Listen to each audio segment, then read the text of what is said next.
AP అంటే అరాచక పాలన, ఆటవిక పాలనగా మారిందని వైసీపీ అధినేత మాజీ ముఖ్యమంత్రి జగన్మోహన్ రెడ్డి ఆరోపించారు. రెగ్యులర్ బడ్జెట్ ప్రవేశపెట్టకుండా ఓటాన్ అకౌంట్ బడ్జెట్ ప్రవేశపెట్టడాన్ని తప్పుపట్టారు. తాడేపల్లిలోని తన క్యాంపు కార్యాలయంలో ఆయన మీడియాతో మాట్లాడుతూ రాష్ట్రంలో పోలీసులు ప్రేక్షక పాత్ర పోషిస్తున్నారని మండిపడ్డారు. ప్రశ్నించే వారు ఉండకూడదంటూ అణిచివేత ధోరణి అమలు చేస్తున్నారన్నారు. రెగ్యులర్ బడ్జెట్ ప్రవేశపెడితే ఎన్నికల సమయంలో ఇచ్చిన హామీలకు అనుగుణంగా నిధుల కేటాయింపు చేయాల్సి ఉంటుందని తెలిపారు. బడ్జెట్ లో కేటాయింపు లేకపోతే ప్రజలు రోడ్డు మీదకి వస్తారని భావించి ఓటాన్ అకౌంట్ బడ్జెట్ ప్రవేశపెడుతున్నారని విమర్శించారు. చంద్రబాబు అంటేనే వంచన, గ్లోబల్స్ ప్రచారం అని ఎద్దేవా చేశారు. ఎన్నికల సమయంలో 14 లక్షల కోట్ల అప్పులు ఉన్నాయని చెప్పి ఇప్పుడు 10 లక్షల కోట్ల రూపాయల అప్పు ఉందని చూపిస్తున్నారన్నారు. కానీ వాస్తవానికి ఉన్న అప్పు 5.18 లక్షల కోట్ల రూపాయలు మాత్రమేనని తెలిపారు. చంద్రబాబు చేసిన తప్పుల కారణంగానే పోలవరం ప్రాజెక్టుకు పరిస్థితి ఇలా తయారైందని ఆరోపించారు.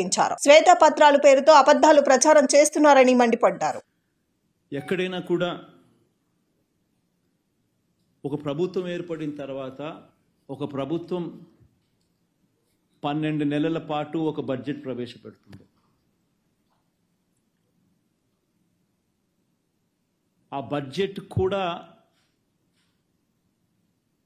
7 నెలలు, 12 నెలల కాలంలో ఏకంగా 7 నెలలు రెగ్యులర్ బడ్జెట్ కూడా ప్రవేశపెట్టలేని అధ్వానమైన పరిస్థితిలో ఈ ప్రభుత్వం ఉంది అని అంటే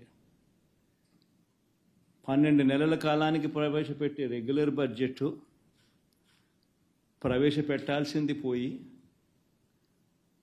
ఆ 12 నెలల కాలానికి సంబంధించిన కాల వ్యవధిలో ఏకంగా 7 నెలలు ఓటాన్ అకౌంట్ బడ్జెట్ మాత్రమే ప్రవేశపెట్టే అధ్వానమైన పరిస్థితిలో ఈరోజు రాష్ట్రం ఉంది అని అంటే రెగ్యులర్ బడ్జెట్ ప్రవేశపెట్టే ధైర్యం కూడా చంద్రబాబు నాయుడు గారికి లేదు అని అంటే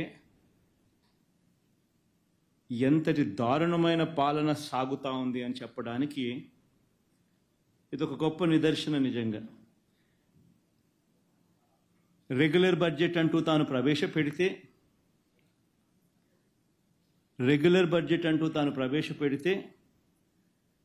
ఆ రెగ్యులర్ బడ్జెట్ ప్రవేశపెట్టేసరికి తాను ఎన్నికల వేళ మోసపూరిత హామీలు ఏదైతే తాను ఇచ్చాడో ఆ హామీలకు సంబంధించిన కేటాయింపులన్నీ కూడా ఆ రెగ్యులర్ బడ్జెట్లో చూపించాలి.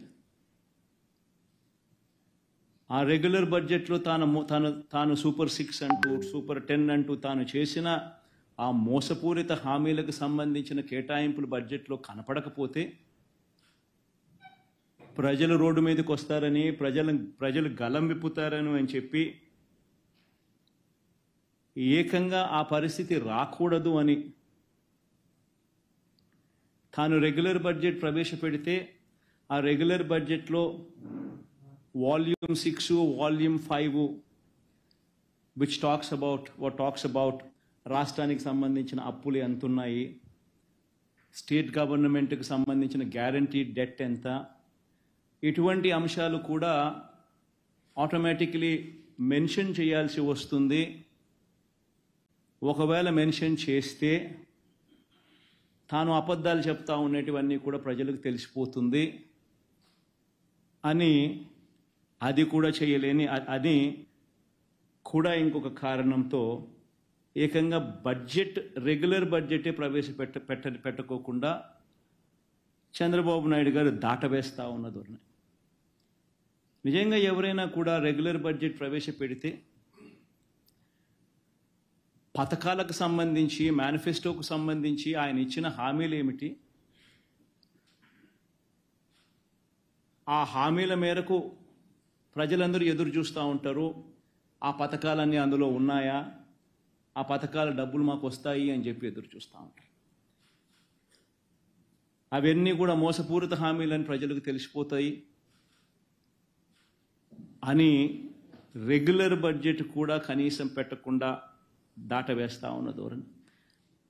పోలవరం గురించి మాట్లాడారు. నిజంగా నేను ఒకసారి ఆలోచన చేయాలి, అసలు పోలవరం అనే సబ్జెక్ట్ ఏమిటి అని. పూర్తి డ్యామ్ ఫోటో ఏం ఒకసారి చూపించు. ఒకసారి పోలవరం అన్నది, ఇది పోలవరం ప్రాజెక్టు, ఇది స్పిల్వే. అందరు ఈ ఫోటో ఒకసారి గమనించండి ఒకసారి ప్రతి ఒక్కరు కూడా, ఎందుకంటే అసలు అర్థం కావాలి సార్ పోలవరం అనేది ఏమిటి అనేది, ఏం తప్పులు జరిగినాయి అనేది. ఈ పోలవరం అనేది ఇది పోలవరం ప్రాజెక్టు. ఈ స్పిల్వే ప్రాజెక్ట్, ఈ ముందర మీ ఫోటోలో కనిపించేది స్పిల్వే. ఈ స్పిల్వే అనేది పూర్తి అవుతేనే నీకు అటువైపున నువ్వు డ్యామ్ కడితే ఆ డ్యామ్ నువ్వు కట్టినప్పుడు నీళ్లు నిలుస్తాయి. ఆ నీళ్లు డైవర్ట్ అయ్యి ఈ స్పిల్వే గేట్ల ద్వారా నీళ్లు బయటికి రావాలి.